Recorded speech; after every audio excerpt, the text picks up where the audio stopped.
I welcome all of you to my today's lecture. Today, we'll discuss how Terry Eagleton has defined literature with reference to his two essays, namely What is Literature and The Rise of English. These two essays have been taken from his famous book named Literary Theory and Introduction. First, in the essay, What is Literature? Terry Eagleton has come up with several definitions of literature, and he has showed that no descriptive category can define literature. Actually, literature defies almost all definitions. And in the essay, The Rise of English, he also continues to define literature and elaborately he shows the meaning of literature in different periods and how literature is ideologically oriented, socially connected, and how literature is constructed, how literature, the meaning of literature is constructed. However, first we'll discuss how Terry Eagleton has defined literature. For Terry Eagleton, the first definition that he deals with is that literature is a imaginative writing. Literature is an imaginative writing. But he immediately tells us that if literature is an imaginative writing, then how can Bacon's essays be included as literature? And there are many other writings that we call literature are included in English department, are read as literature, but those writings don't belong to imaginative category. So, this definition of literature, that literature is an imaginative writing, cannot be a befitting definition of literature. Then, he comes up with the second definition. Literature is language made stranger.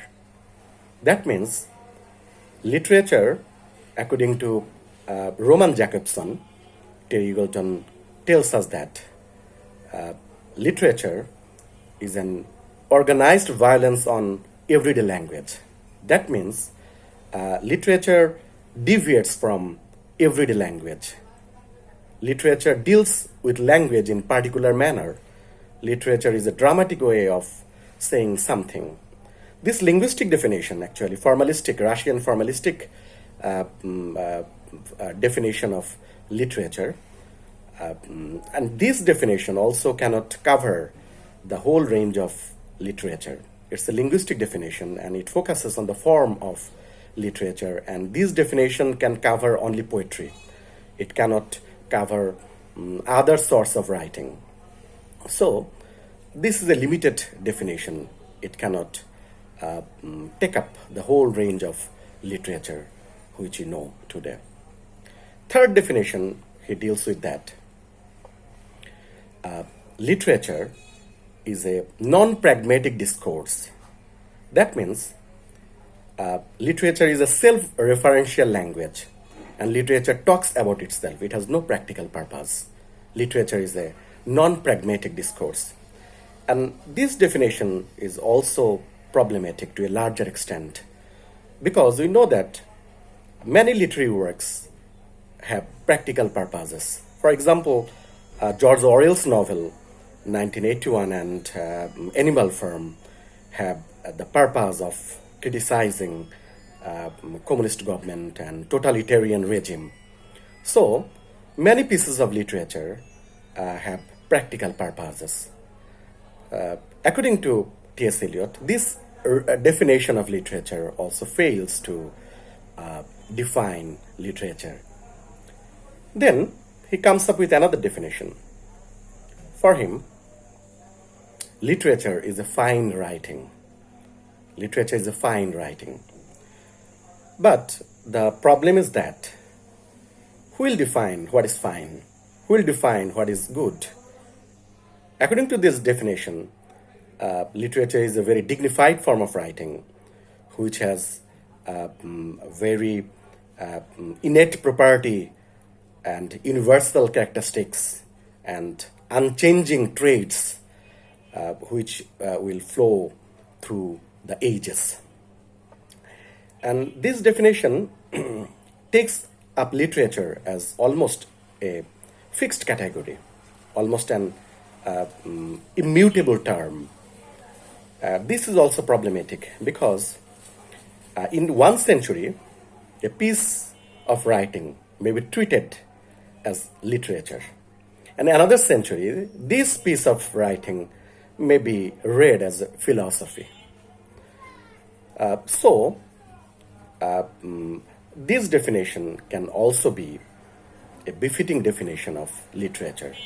And obviously, Terry Eagleton has elaborated all these points and he refuted that this definition is not a befitting one. Then he presents another definition of literature. Literature is a value-laden work. That means literature, whatever is valuable is literature. Whatever is valuable, whatever has social message, whatever has the tendency to refine the taste of the people is literature. In this definition, the value-ladenness is the marked characteristics of literature. And this definition includes history, philosophy, essays, poetry, everything in its broader umbrella. So this definition is also problematic. In this manner, Terry Eagleton provides definitions of literature and he refutes all these definitions. And Terry Eagleton shows that literature cannot be defined actually with a single term. Literature is, the meaning of literature is actually socially, culturally, institutionally, periodically constructed. Something becomes literature when we take it up as literature. And this taking up is ideologically oriented, socially connected. So, the definition of literature is ideologically produced. This is what Terry Eagleton is trying to say. And these definitions we also find in the essay, The Rise of English. Particularly, Terry Eagleton deals with the first and last definition in this essay. The essay, Terry Eagleton begins with saying what constitutes literature in 18th century. Terry Eagleton claims that in 18th century, a whole range of writing which have value for the society was called literature. History, society, essay, poetry, everything could be taken up in the broader category of literature. And this literature, this definition of literature tries to say to us that literature has an ideological function in this period.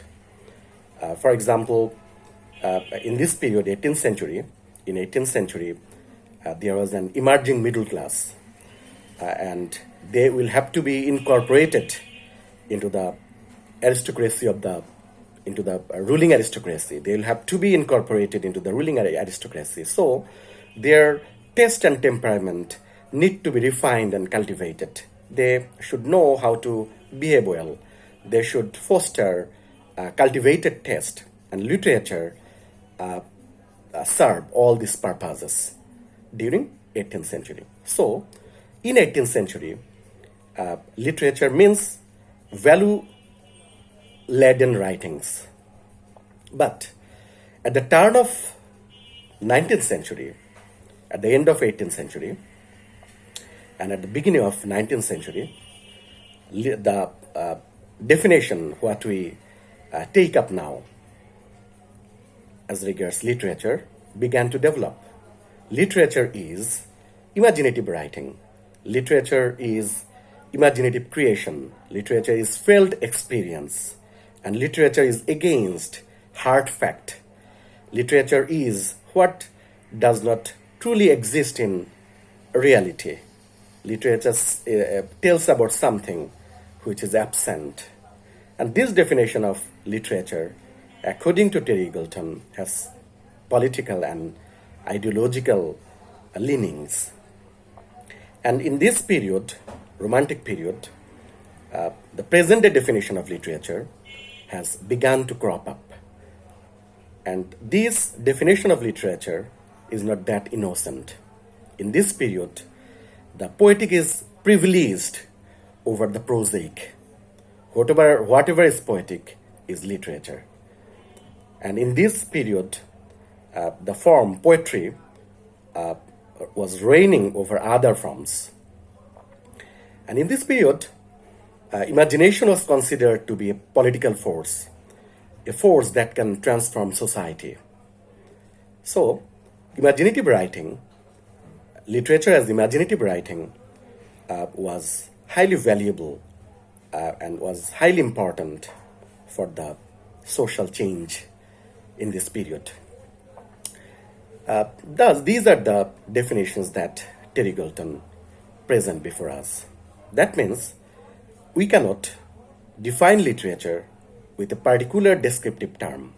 Over the ages, the definition of literature has changed, and literary pieces are read by the society as literary pieces. If some pieces are read by the society as literary pieces, that are literary pieces. That means the definition of literature is produced by the society. The definition of literature is institutionally constructed. The definition of literature is usually given by a particular class of people. So these are all about what literature is. We can again remember the definitions that T.S. Eliot has given us. Number 1, literature is an imaginative writing. Number 2, literature is language made stranger. Number 3, literature is a non-pragmatic discourse. Number 4, literature is a fine writing. Number 5, literature is value-laden. Any writing that is value-laden is literature. These are the definitions that Terry Eagleton has presented before us. And he has also refuted all these definitions.